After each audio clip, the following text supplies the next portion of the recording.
personne, par exemple, même si vous êtes dans le couple, dès que vous utilisez des préservatifs, vous utilisez des contraceptifs,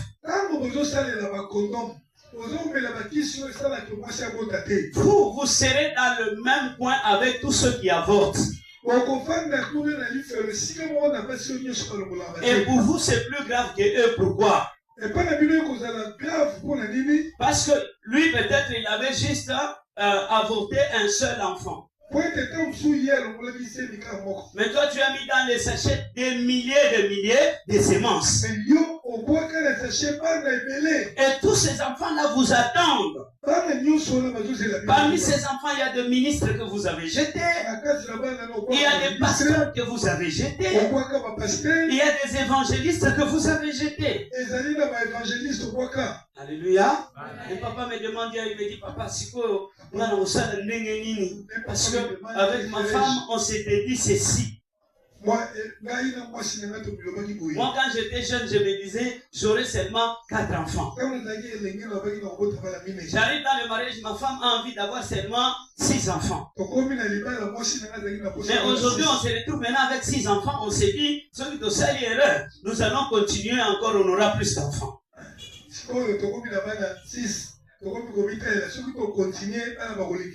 Alors on a commencé à utiliser les implants de ceci, de cela. Je dis, papa, moi, sinon vous avez assassin. Papa, toi et ta femme, vous êtes des assassins. Alléluia. Amen. Écoutez, les enfants que toi tu évites là. Le même travail que tu fais pour avoir les enfants. Alléluia. Ce même travail, il y a tes amis qui les ont fait pendant 10 ans, 12 ans, 20 ans,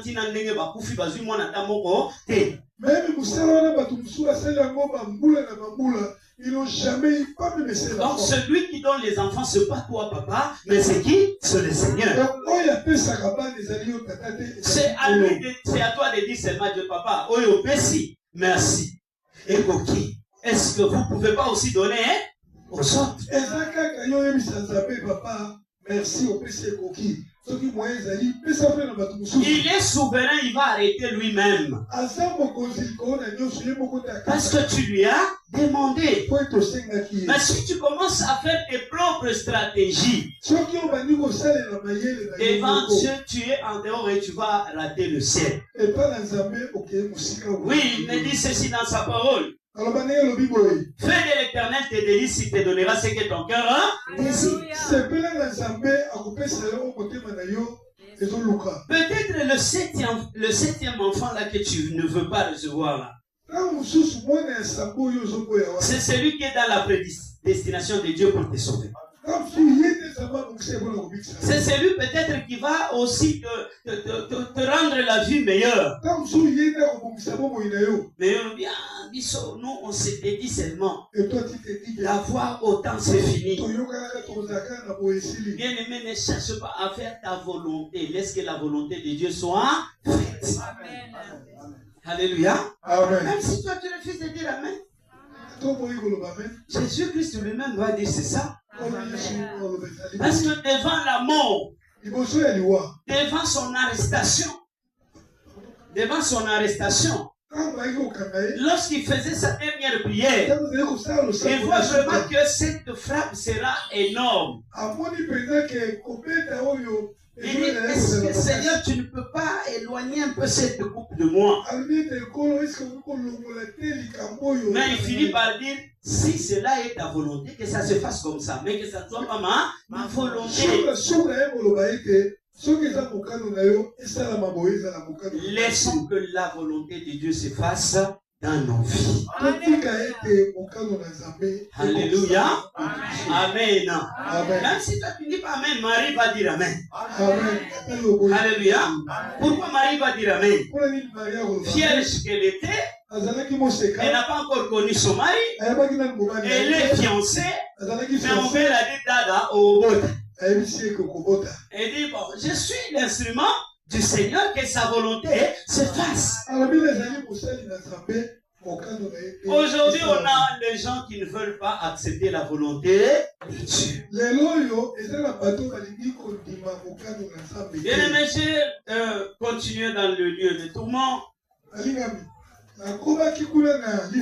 Mais avant de continuer dans le lieu de tourment, je veux vouloir qu'on lise les livres de Ecclésias chapitre 9.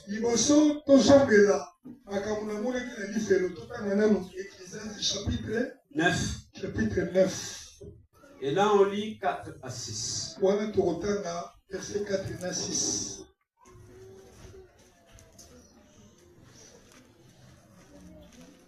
Je lis au nom de Jésus-Christ. Pour tous ceux qui vivent, il y a de l'espérance. Et même un chien vivant vaut mieux qu'un lion mort. Les vivants, en effet, savent qu'ils mourront. Mais le monde ne savent rien. Je vais continuer, je m'arrête d'abord sur ça.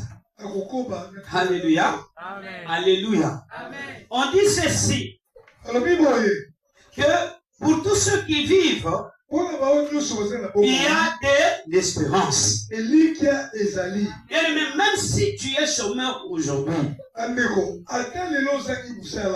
que tu vis, espère encore. Même si tu n'as rien à manger aujourd'hui, tant que tu respires, espère encore. Même si tu es encore locataire jusqu'aujourd'hui,